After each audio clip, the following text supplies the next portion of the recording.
పసునూరు దయాకర్ గారు ఎవరైతే వరంగల్ ఎంపీగా ఎన్నుకోబడ్డారో టీఆర్ఎస్ పార్టీలో ఒక సాధారణ కార్యకర్త, ఒక ఉద్యమకారుడు.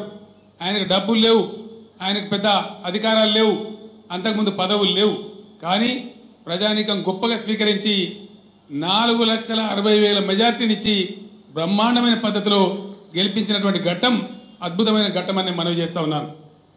గ్రేటర్ హైదరాబాద్ మున్సిపల్ కార్పొరేషన్ ఎప్పుడో నెహ్రూ గారు ప్రైమ్ మినిస్టర్ ఉండే టైంలో ఒకే ఒక్కసారి ఒక పార్టీ నేరుగా గెలిచింది. కానీ ఆ తర్వాత జిహెచ్ఎంసీ చరిత్రలో ఎప్పుడు కూడా ఏ ఒక్క పార్టీ స్వంతంగా జిహెచ్ఎంసీ పాలక మండలిని ఏర్పాటు చేసే పరిస్థితి రాలేదు. అవన్నీ కూడా మనం చూసినాం. 99 స్థానాలు చరిత్రలో ఎప్పుడు లేని విధంగా అద్భుతమైనటువంటి విజయాన్ని ప్రజలు మనకు చేకూర్చున్నారు.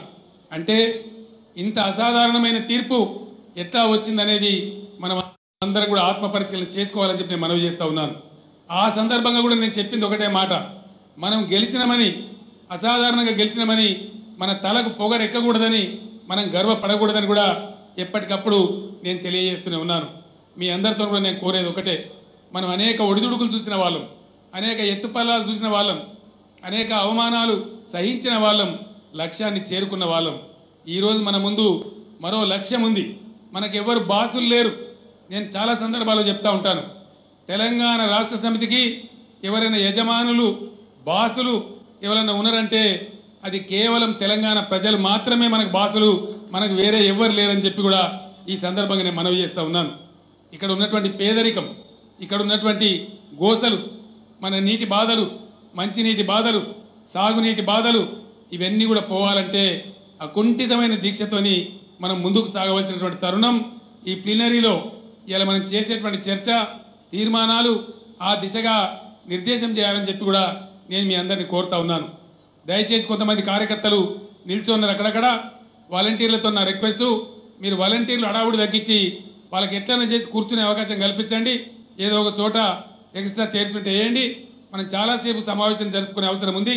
సాయంత్రం వరకు కూడా సభ జరుగుతుంది కాబట్టి అర్థవంతమైన చర్చ ఇక్కడ జరగవలసిన అవసరం ఉంది. కాబట్టి ఎక్కడి వాళ్ళు అక్కడనే డిసిప్లిన్గా దయచేసి సెటిల్ కావాలని చెప్పి గొడవగా సభను ఉంచవద్దని చెప్పి నేను కోరుతా ఉన్నా. దాన్ని మీరందరూ పాటిస్తారని కూడా నేను మీ నుంచి ఆశిస్తా ఉన్నాను. ఈరోజు ఈ ప్లీనరీ జరుపుకునే సందర్భంలో టీఆర్ఎస్ ముందున్నటువంటి కర్తవ్యం ఏంది? మన గతం, వర్తమానం, భవిష్యత్తు, ఈ మూడిటి మీద మనం ఆలోచన చేయాలి. గతం మనందరికీ తెలుసు. మిత్రులు రాజేశ్వరరెడ్డి గారు చెప్పినారు, కేశవరావు గారు చెప్పినారు, తుమ్మల గారు కూడా వారి ప్రసంగంలో చెప్పినారు. దాని గురించి నేను పెద్దగా ప్రస్తావించదలుచుకోలేదు. వర్తమానం, భవిష్యత్తు, ఈ రెండింటి మీదనే మనం కేంద్రీకరించాల్సిన అవసరం ఉంది. ఈ ఖమ్మం జిల్లా ఎక్కడైతే ఈరోజు మనం మాట్లాడుతున్నామో ఇదే జిల్లాలో పుట్టిన బిడ్డ రావెల్ల వెంకట్రామారావు గారు 70-78 ఏళ్ల కింద ఒక గీతం రాసినారు. ఆ గీతంలో ఆయన చెప్పినారు, భూగర్భమున గనులు పొంగిపారే నదులు, శృంగార వనతతుల సింగారముల పంట, నా తల్లి తెలంగాణరా వెలలేని నందనోద్యానమురా అన్నారు. భూగర్భమున గనులున్నాయి, అద్భుతమైన పొంగిపారే నదులున్నాయి, శృంగారమైనటువంటి వనతతులున్నాయి, సింగారముల పంట పండేటువంటి భూములున్నాయి, మాగాని భూములున్నాయి. అందుకే నా తల్లి తెలంగాణ వెలలేని అమూల్యమైనటువంటి ఒక నందనమైనటువంటి ఉద్యానవనం నా తల్లి తెలంగాణ అని చెప్పి రావెల వెంకటరామారావు గారు ఇదే జిల్లా బిడ్డ ఒక 80 ఏళ్ల క్రితం రాసిన గీతంలో రాసినారు. ఈరోజు కావాల్సింది కూడా అదే. వాస్తవానికి ఉన్నాయి. ఒక్కసారి మనం ఆలోచన చేస్తే ఇంతకుముందు రాజేశ్వరరెడ్డి గారు, తుమ్మల గారు చెప్పినారు, గోదావరి, కిన్నెరసాని, మునేరు, ఇంకా ఇతరత్ర అనేక నదులు, శబరి, ఇన్ని నదులు ఈ ఖమ్మం జిల్లా భూభాగాన్ని ఒరుసుకొని పారుతూ ఉంటాయి. మరి ఎందుకు ఖమ్మం జిల్లాలో కరువు పరిస్థితులు ఉన్నాయి? ఎందుకు ఖమ్మం జిల్లాలో తాగునీటి సమస్యలున్నాయి? 65 ఏళ్ల స్వాతంత్రం ఏం తెచ్చిపెట్టింది అంటే 58 ఏళ్ల సమైక్య పాలనలో చాలా సులభంగా పరిష్కారం కాగలిగిన సమస్యలు కూడా పరిష్కారం కాలే.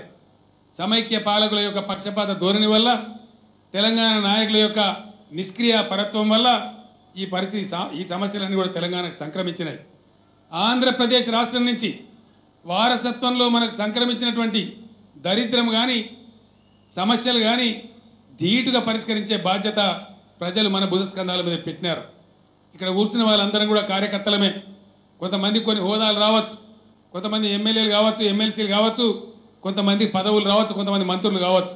కానీ అందరం కూడా ఈ యొక్క మహాయజ్ఞంలో, తెలంగాణ పునర్నిర్మాణ మహాయజ్ఞంలో, బంగారు తెలంగాణ సాధన క్రమంలో మనం అందరం కూడా కార్యకర్తలమనే స్పృహను ఎప్పుడు కూడా దయచేసి మనం మరిచిపోవద్దని చెప్పి మీ అందరికీ మనవి చేస్తా ఉన్నాను. ఎక్కడ ఉన్న వాళ్ళం అక్కడ ఇవాళ స్థాయిలో వాళ్ళు చిత్తశుద్ధితో అంకిత భావంతో పనిచేస్తే తప్ప మనం అనుకున్న బంగారు తెలంగాణ మనం సాధించలేం. దానికోసం మనం ముందుకు పోవాలి. కార్యకర్తలుగా ఉన్న మీ అందరికీ నేను చేసే మనవి ఒకటే, ఇప్పుడు మనం కార్యకర్తలకు రావాల్సినటువంటి పదవులు ఏవైతే ఉంటాయో వాటికి శ్రీకారం చుట్టుకున్నాం. అంటే మరొక 34 కొత్త వాళ్ళు నెక్స్ట్ టర్మ్లో ఎమ్మెల్యేలు అయ్యే అవకాశం కలుగుతుంది. దాంతోపాటు శాసన మండలి స్థానాలు కూడా పెడతాయి కాబట్టి దాదాపు మరొక 10 మంది ఎమ్మెల్సీలు కూడా అయ్యే అవకాశం ఉంటుంది. అంటే సుమారు 44 మందికి అదనంగా ఆ పదవులు కూడా వచ్చేటువంటి అవకాశం ఉంటుంది. కాకపోతే సమయం కోసం, సందర్భం కోసం, పార్టీ కోసం చిత్తశుద్ధితో పనిచేస్తూ వేచి ఉండే వాళ్లకు వరిస్తుందని చెప్పి నేను మనవి చేస్తా ఉన్నా. కొన్ని ఉదాహరణలు మీ కళ్ళ ముందున్నాయి. విద్యార్థి నాయకుడిగా ఉన్నటువంటి బాల్క సుమన్ గారు ఎంపీ అవుతారని ఎవరు కూడా ఏనాడు కూడా అనుకోలేదు. కానీ ఈరోజు బ్రహ్మాండంగా ఒక యువ ఎంపీగా తెలంగాణ గొంతును సుమన్ గారు అక్కడ పార్లమెంట్లో వినిపించేటువంటి అవకాశం ఉద్యమం కల్పించింది, టీఆర్ఎస్ పార్టీ కల్పించిందని నేను మనవి చేస్తా ఉన్నా. హైదరాబాద్ మేయర్గా ఈరోజు నాయకత్వం వహించి నగర అభివృద్ధి బాధ్యతలు తీసుకున్నటువంటి వ్యక్తి బొంతు రామ్మోహన్ గారు ఒకనాడు విద్యార్థి నాయకుడు, యువజన విభాగం నాయకుడు. ఆయన హైదరాబాద్ మేయర్ అవుతారని ఎవరు కూడా ఆశించలే, ఎవరు కూడా ఊహించలే. కానీ ఈరోజు ఆయన మేయర్ కూడా కాగలిగినారు. ఇంకా కొన్ని సందర్భాలు ఉంటాయి. ఎట్లా ఉంటుందంటే, కొత్త ప్రభాకర్ రెడ్డి గారు ఉన్నారు, మెదక్ ఎంపీ గారు ఉన్నారు, దుబ్బాక ఎమ్మెల్యే రామలింగారెడ్డి గారు ఉన్నారు. దుబ్బాక స్థానం నాకు కావాలని చెప్పి ప్రభాకర్ రెడ్డి గారు ఆశించినారు. నా దగ్గరికి వచ్చి కోరినారు. నేను ఒకటే మాట చెప్పిన, ప్రభాకర్ రెడ్డి గారు మీరు వేచి ఉండండి, దయచేసి తొందరపడవద్దని చెప్తే నా మాటను గౌరవించి నేను అక్కడ ప్రచారం చేయలేను కాబట్టి నేను ఎమ్మెల్యేగా ఉన్న గజ్వేల్లో ఆయన కాన్సన్ట్రేట్ చేసి నా విజయం కోసం పనిచేసినారు. ఆయన అడిగింది ఎమ్మెల్యే అయితే నేనే పిలిచి, పార్టీయే పిలిచి ప్రభాకర్ రెడ్డి గారే సమర్థుడని చెప్పి నేను ఖాళీ చేయంగానే వెంటనే వారిని పార్లమెంట్ సభ్యులు చేసుకున్నాం. దాదాపు 3,60,000 మెజార్టీతోని ప్రభాకర్ రెడ్డి గారు ఈరోజు ఎంపీగా, మెదక్ ఎంపీగా గెలిచి పనిచేస్తా ఉన్నారని చెప్పి మనవి చేస్తా ఉన్నా. కొద్దిపాటి ఓపిక, కొద్దిపాటి సమయం మనం పాటిస్తే తప్పకుండా ఉద్యమంలో కానీ పార్టీకి కానీ విధేయులుగా పనిచేసే వాళ్ళందరికీ పార్టీ పదవులు వస్తాయి, అవకాశాలు కూడా వస్తాయి. కాబట్టి ఎవరికైనా అవకాశం రాకపోతే వెంటనే చిన్నబుచ్చుకోవద్దు. మీరు వచ్చి నాకు తెలియజేయవచ్చు, పార్టీలో ముఖ్య నాయకులకు తెలియజేయవచ్చు. మీ అవకాశం కోసం దయచేసి మీరు వేచి ఉండాలని చెప్పి మనవి చేస్తా ఉన్నా. ఇప్పుడు నాకున్న పరిజ్ఞానం మేరకు దాదాపుగా 3.5 నుంచి 4,000 పదవులు మార్కెట్ కమిటీలు కావచ్చు, దేవాలయాల కమిటీలు కావచ్చు, రాష్ట్ర స్థాయిలో ఉండే కార్పొరేషన్లు కావచ్చు, జిల్లా స్థాయిలో ఉండే గ్రంథాలయాలు వగైరా ఇతర సంస్థలు కావచ్చు, దాదాపు 4,000 మంది నాయకులకు, కార్యకర్తలకు అవకాశాలు లభించబోతా ఉన్నాయి.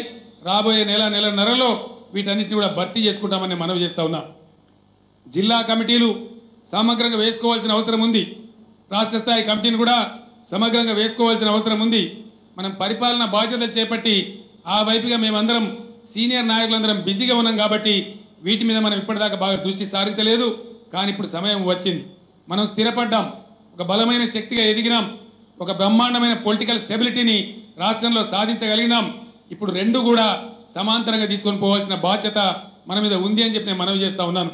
రెండు కూడా ఇటు పార్టీ అటు ప్రభుత్వం జోడు గుర్రాల్లాగా పరిగెత్తాల్సినటువంటి అవసరం ఉంది. అనుకున్న లక్ష్యాన్ని సాధించాల్సినటువంటి అవసరం ఉంది అని చెప్పి నేను మనవి చేస్తా ఉన్నాను. మరొక మాట కూడా ఈ సందర్భంలో సహచర కార్యకర్తగా మీ అందరికి గుర్తు చేయాల్సిన అవసరం ఉంది.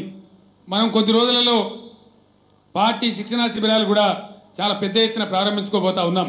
కమిటీలన్నీ పునర్వ్యవస్థీకరించుకొని గ్రామ స్థాయి నుంచి రాష్ట్ర స్థాయి వరకు కూడా ఏర్పడ్డ కమిటీలు సరే, ఎక్కడైనా ఏర్పడకుండా ఉంటే వాటన్నిటిని తక్షణమే చేసుకొని మనం అనతి కాలంలోనే, కొద్ది సమయంలోనే తెలంగాణ రాష్ట్ర సమితి కార్యకర్తల శిక్షణా శిబిరాలు కూడా అద్భుతంగా నిర్వహించుకోబోతా ఉన్నాం.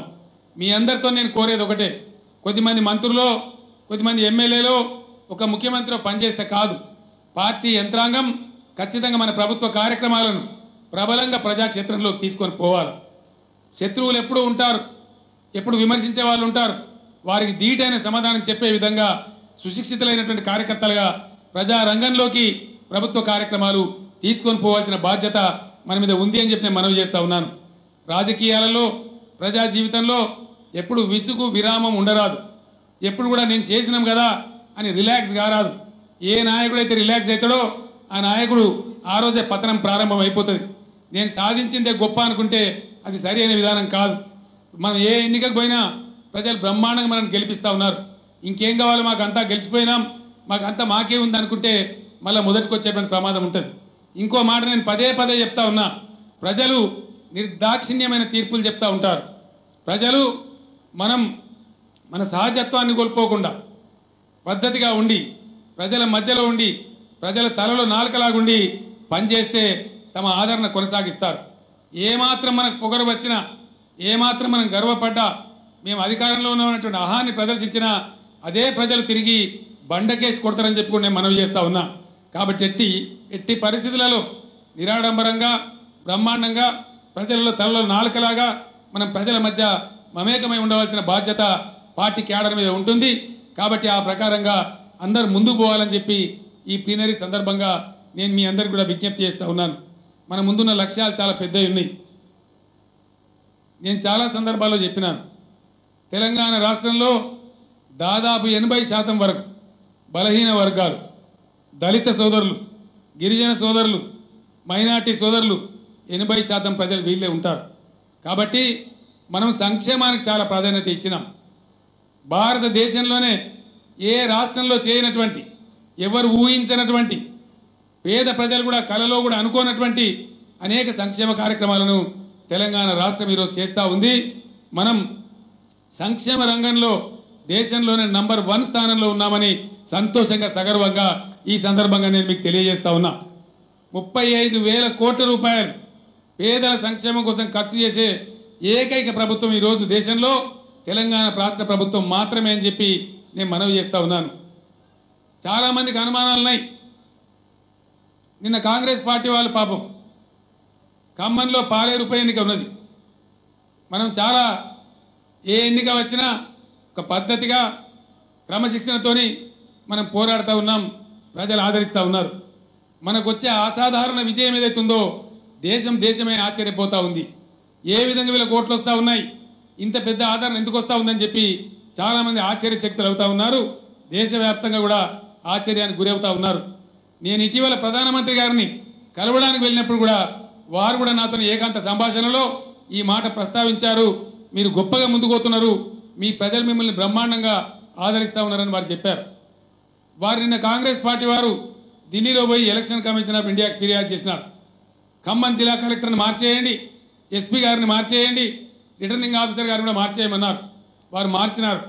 ఎలక్షన్ కమిషన్ ఆఫ్ ఇండియా ఏ తీర్పు అయితే ఇచ్చిందో ఆ తీర్పును నేను స్వాగతిస్తున్నా అని చెప్పి సందర్భంగా నేను మనవి చేస్తా ఉన్నా. ప్రజా నాయకులుగా ఉన్నవాళ్ళు, ప్రజల విశ్వాసం ఉన్నవాళ్ళు, ప్రజల మద్దతుని ప్రజల బలవంతం గెలవాలి కానీ అధికార దుర్వినియోగం కాదు అని చెప్పి బలంగా నమ్మే పార్టీ తెలంగాణ రాష్ట్ర సమితి పార్టీ. ఖచ్చితంగా ఆ విధంగానే మనం ముందుకు పోదాం. భారత ఎన్నికల సంఘం యొక్క తీర్పును స్వాగతిస్తూ ఉన్నాం, గౌరవిస్తూ ఉన్నామని కూడా ఈ సందర్భంగా నేను మనవి చేస్తా ఉన్నా. ఈ మధ్య జిహెచ్ఎంసీ కార్పొరేటర్లు, అదేవిధంగా ఖమ్మం, వరంగల్, మిగతా 5 కార్పొరేషన్ల కార్పొరేటర్లకు హైదరాబాద్లో శిక్షణ శిబిరాలు నిర్వహించుకున్నాం.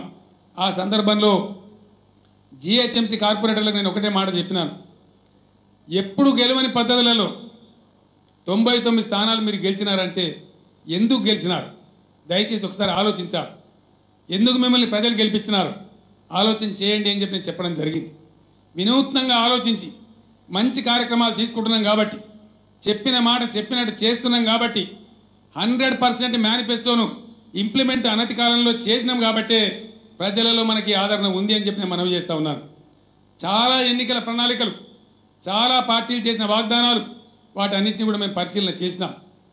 చాలా పార్టీలు ఫెయిల్ అయిపోయినాయి, మాట చెప్పిండ్రు కానీ అమలు చేయలేదు. కానీ దానికి భిన్నంగా టీఆర్ఎస్ పార్టీ 100% మొన్న డాక్టర్ బిఆర్ అంబేద్కర్ గారి జయంతి రోజు నేను ఏదైతే కేజీ టు పీజీ కింద 250 గురుకుల పాఠశాలలు, ఒక 100 గురుకుల పాఠశాలలు దళితుల కోసం, 50 గురుకుల పాఠశాలలు గిరిజనుల కోసం, అదేవిధంగా 70 గురుకుల పాఠశాలలు మైనార్టీ సోదరుల కోసం ఏదైతే అనౌన్స్ చేసి ప్రారంభించినామో ఆ రోజు నుంచి కేజీ టు పీజీ పాఠశాలగా ప్రారంభమైంది. దాంతో 100% ఎన్నికల మేనిఫెస్టోను ఇంప్లిమెంట్ చేసిన ఏకైక పార్టీ ఈరోజు దేశంలో తెలంగాణ రాష్ట్ర సమితి పార్టీ అని చెప్పి నేను మనవి చేస్తా ఉన్నా. అది కాకుండా కూడా ఎన్నికల ప్రణాళికలో చెప్పనటువంటి, ప్రజలకు వాగ్దానం చేయనటువంటి అనేక సత్కార్యాలు మనం చేసినాం. మనకు వచ్చే విజయాలు ఊరికే రావడం లేదు. ప్రజలు అలవోకగా ఓటేసే రోజు కాదు ఇది. ప్రజలు చాలా పరిశీలన చేస్తారు, చాలా నిశితంగా గమనిస్తారు. వారందరూ కూడా గమనించినారు. మన ఎన్నికల మేనిఫెస్టోలో లేదు, కానీ ఈరోజు సుమారు 4,80,000 మంది బీడీ కార్మికులకు నెలకు 1,000 రూపాయల భృతి ఇచ్చి ఆదుకుంటున్నది ప్రభుత్వం అని చెప్పి నేను మనవి చేస్తా ఉన్నా. మనం ఎక్కడ కూడా వాగ్దానం చేయలే, కానీ చేస్తూ ఉన్నాం. అదేవిధంగా కళ్యాణ లక్ష్మి పథకం మనం ఎక్కడ వాగ్దానం చేయలే, ఎన్నికల ప్రణాళికలో చెప్పలే, కానీ ఈరోజు అమలు చేస్తూ ఉన్నాం. పేద పిల్లలకు సన్న బియ్యం పెట్టేటువంటి పథకం ఎక్కడ మనం చెప్పలే, ఎలక్షన్ మేనిఫెస్టోలో చెప్పలే, దాన్ని ఈరోజు మనం అమలు చేస్తూ ఉన్నాం. ఇట్లా ఎన్నికల మేనిఫెస్టోలో చెప్పనటువంటి మంచి కార్యక్రమాలు కూడా అధికారంలోకి వచ్చిన తర్వాత ప్రజల నుంచి కానీ మేధావుల నుంచి కానీ వచ్చినటువంటి సూచనలు తీసుకొని మనం కార్యక్రమాలు అమలు చేసుకుంటూ ముందుకు పోతున్నాం. అందువల్లనే అసాధారణమైనటువంటి విజయాన్ని ప్రజలు మనకు కట్టబెడతా ఉన్నారు. కాబట్టి మీ అందరితో కూడా నేను కోరేది, ఎప్పటికప్పుడు మనం సమీక్ష చేసుకోవాలి, మనం అప్రమత్తంగా ఉండాలి, ఒకరికొకరు బాగా సహకారం చేసుకోవాలి. మనలో ఏదైనా చిన్న చిన్న పొరపచ్చాలు ఉంటే అప్పటికప్పుడే వాటిని పరిష్కరించుకొని సమర్థవంతంగా ముందుకు పోవాలి. అట్లా పోగలిగినప్పుడే మనకు బ్రహ్మాండంగా ప్రజలలో ఆదరణ ఉంటుంది. మనం అనుకున్న బంగారు తెలంగాణ సాధించగలుగుతామని నేను మనవి చేస్తూ ఉన్నాను. వర్తమానం గురించి 4 విషయాలు మేము ముందు పెట్టాల్సిన అవసరం ఉంది. తెలంగాణ రాష్ట్ర సాధన ఉద్యమంలో మన నినాదం మనకు జరిగిన అన్యాయం మీద, వివక్ష మీద, దోపిడీ మీద, దాని మీద మన ప్రధానమైన నినాదమే నీళ్లు, నిధులు, నియామకాలు. తెలంగాణ రాష్ట్రం తెచ్చుకున్నాం కాబట్టి 2 సమస్యలు దానిలో తీరిపోయినాయి. రాబోయే 2.5-3 ఏళ్లలో ఖమ్మం జిల్లాలో 1 ఇంచు కూడా భూమి లేకుండా బ్రహ్మాండంగా ఖమ్మం అంతా సస్యశ్యామలమయ్యే పరిస్థితి వస్తుందని చెప్పి నేను మనవి చేస్తా ఉన్నాను.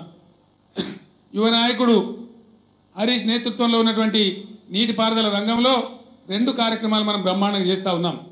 సమైక్య రాష్ట్రంలో మనకు జరిగిన అన్యాయాన్ని సరిదిద్దడానికి గత పాలకులు పెట్టినటువంటి శుష్క వాగ్దానాలు, మనని ఏదో బులిపించడానికి పెట్టినటువంటి ప్రాజెక్టులను, మనకు నీళ్లు రాని ప్రాజెక్టులన్నింటినీ 1.5 సంవత్సరం కాలంగా అటు హరీష్ కానీ ఇటు నేను కానీ ఆ శాఖ అధికారులు కానీ కసరత్తులు చేసి వాస్తవాలు తెలుసుకొని వాస్తవాల ప్రాతిపదిక ఆధారంగా ప్రాజెక్టుల రీడిజైన్ మనం చేసుకున్నాం. బ్రహ్మాండంగా 1 కోటి ఎకరాలకు తెలంగాణకు నీళ్లు తెచ్చేటువంటి ప్రాజెక్టులకు రూపకల్పన చేసుకున్నాం. చాలా ప్రాజెక్టులకు అనుమతులు కూడా ఇచ్చినాం. టెండర్ ప్రక్రియ కూడా అయిపోయింది. యుద్ధ ప్రాతిపదికన ఆ పనులు జరగబోతా ఉన్నాయని మనవి చేస్తా ఉన్నా. అదేవిధంగా మన కాకతీయ రెడ్డి రాజులు మనకు ఒక అదృష్టం లాంటి రాజ్య వ్యవస్థ, కాకతీయ వ్యవస్థ, మనం గొప్పగా గర్వంగా చెప్పుకునే వ్యవస్థ. వాళ్ళ కాలంలో తవ్వించినటువంటి 75,000 పైచిలకు చెరువులలో ఒక 25,000 చెరువులు మటుమాయమైపోయినాయి సమైక్య పాలకుల నిర్లక్ష్యంతో. ఒక మిగిలినటువంటి 46,000 చెరువులు దాదాపు మిగిలి ఉన్నాయి. ఆ రెడ్డి రాజుల పేరే పెట్టుకొని, వారే మనకు అన్నదాతలు కాబట్టి వారి పేరే పెట్టుకొని ఈరోజు మనం మిషన్ కాకతీయ ప్రోగ్రాం కూడా బ్రహ్మాండంగా అమలు చేసుకుంటా ఉన్నాం. దాని ఫలితాలు కూడా వచ్చిన చోట అద్భుతంగా వస్తూ ఉన్నాయి. ఈ మధ్య హిందూ పేపర్లో కూడా కురవి అనే గ్రామం వరంగల్ జిల్లా వాళ్ళు ఏ విధంగా చెరువు ఫలితం పొందినరో హిందూ పేపర్ కూడా ఫోటోతో సహా ప్రచురించిందని కూడా ఈ సందర్భంగా నేను మనవి చేస్తూ ఉన్నాను. ఆ ఫలితాలు ఏ విధంగా ఉండబోతాయో అద్భుతంగా ఉంటాయని, ప్రజలు కూడా బాగా సంతోషంగా ఉన్నారని కూడా ఈ సందర్భంగా నేను తెలియజేస్తా ఉన్నా. మిషన్ కాకతీయ పథకాన్ని ప్రపంచం యావత్తు ప్రశంసిస్తూ ఉన్నది. ఇక్కడ కొన్ని పార్టీలు పాపం పిచ్చి విమర్శలు చేసినా అటు కేంద్ర ప్రభుత్వం కానీ, యుఎన్డిపి కానీ, water man of India Rajendra Singh కానీ, వరల్డ్ బ్యాంక్ కానీ, మొత్తం దేశ విదేశాల వాళ్ళు కూడా దాన్ని ప్రశంసిస్తూ ఉన్నారు. ఇది లాంగ్ లాస్టింగ్ స్కీమ్, అంటే శాశ్వతంగా తెలంగాణ ప్రజానీకానికి లాభం చేసే చర్య అని చెప్పి అందరూ కూడా పొగుడుతూ ఉన్నారు. ఆ కార్యక్రమం ఇప్పుడు ముమ్మరంగా జరుగుతూ ఉంది. మీరంతా పాల్గొంటూ ఉన్నారు. ఇంకా వేగంగా ఆ కార్యక్రమాన్ని విజయవంతం చేయాలని ఈ సందర్భంగా నేను మీకు పిలిపిస్తా ఉన్నాను. మిషన్ భగీరథ కార్యక్రమం మీ అందరికీ తెలుసు. ఈ సంవత్సరం భయంకరమైన కరువు మనం ఎదుర్కొంటా ఉన్నాం. తీవ్ర మంచినీటి ఎద్దడి రాష్ట్రం ఎదుర్కొంటా ఉంది.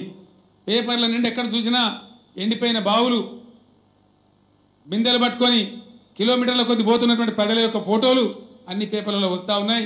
మన హృదయం బాధపడతా ఉంది. దీనికి శాశ్వతంగా నివారణ జరగాలంటే మిషన్ భగీరథ ఒక గొప్ప సమాధానం.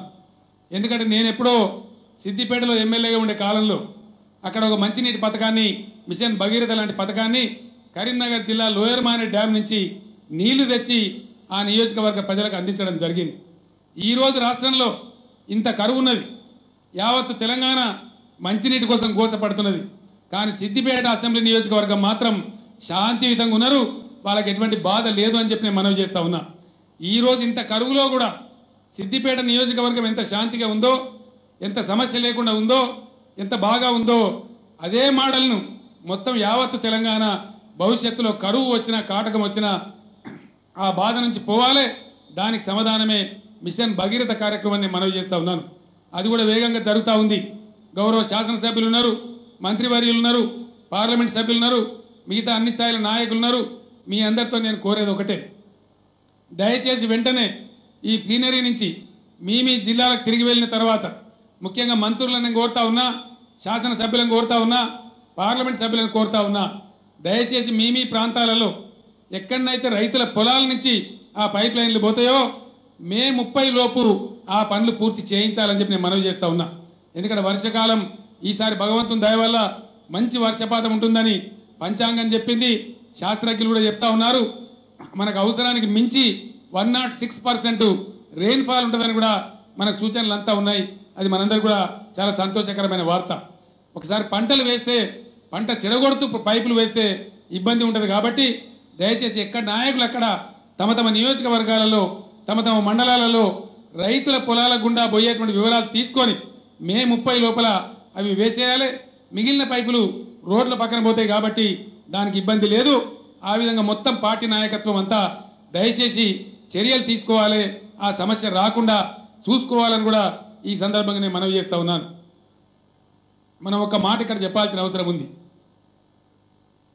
మిషన్ భగీరథ కార్యక్రమాన్ని మనం పెట్టినాం. ఏదైనా చెప్పానంటే ధైర్యం కావాలి, సాహసం కావాలి. నేను అసెంబ్లీ వేదికగా ఒక మాట చెప్పినాను.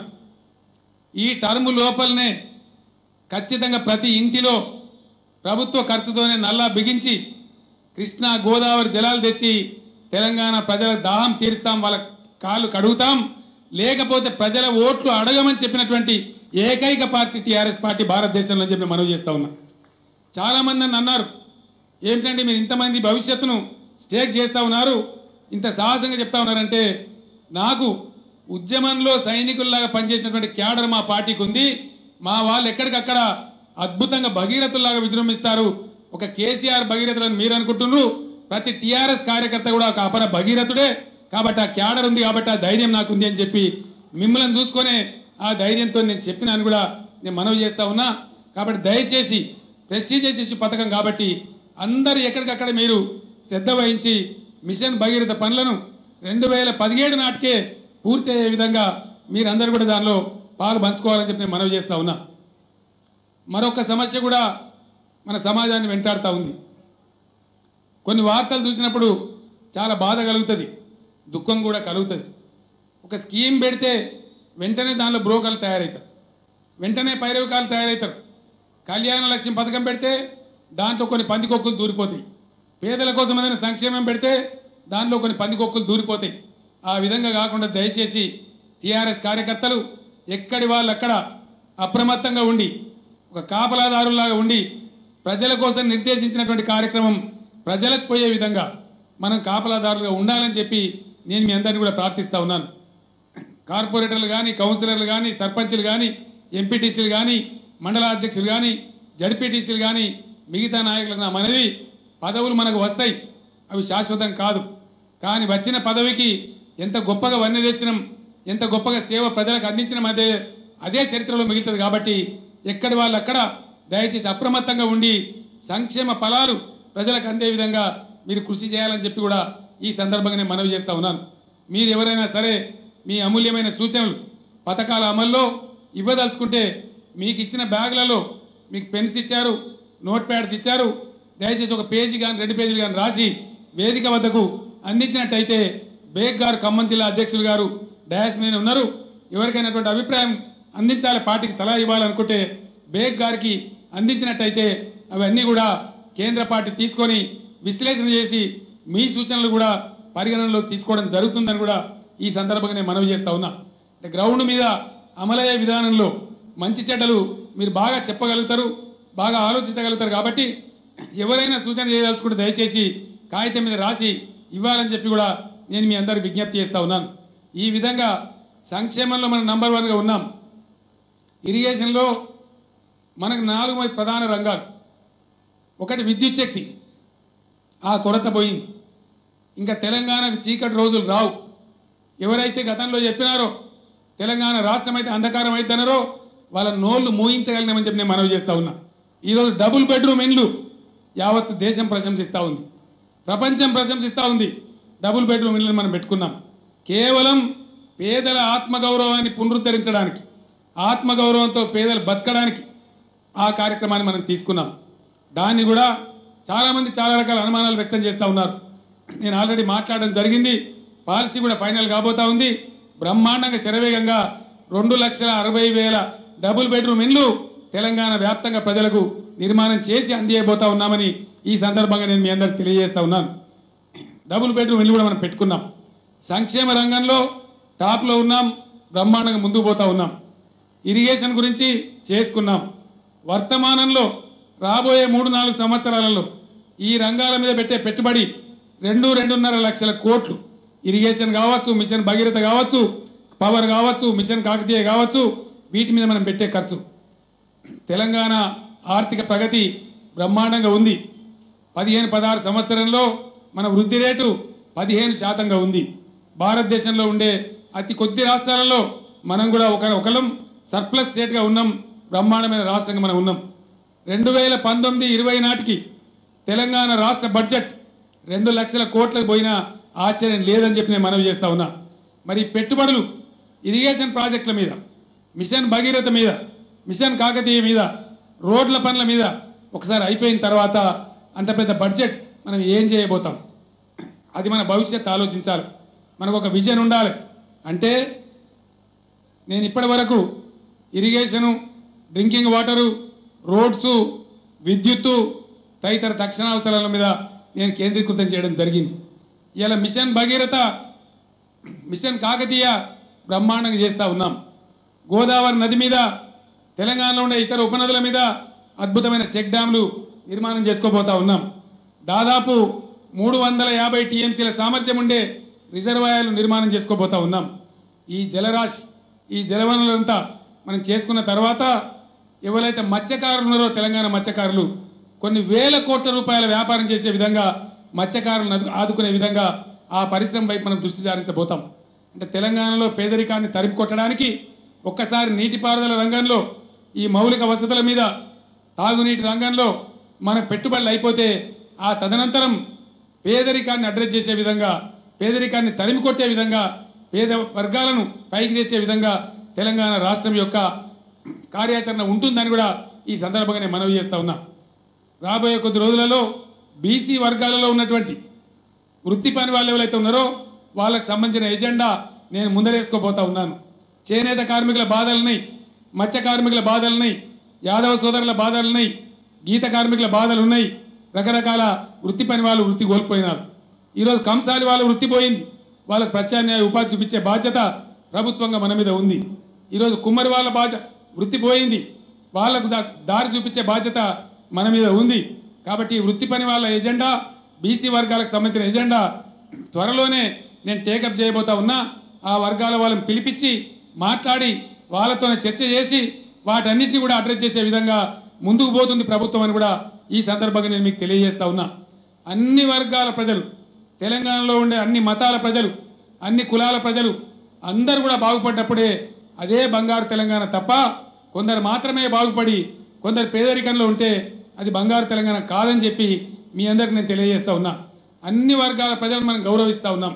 గతంలో లేని సాంప్రదాయాలు నెలకొల్పుతా ఉన్నాం.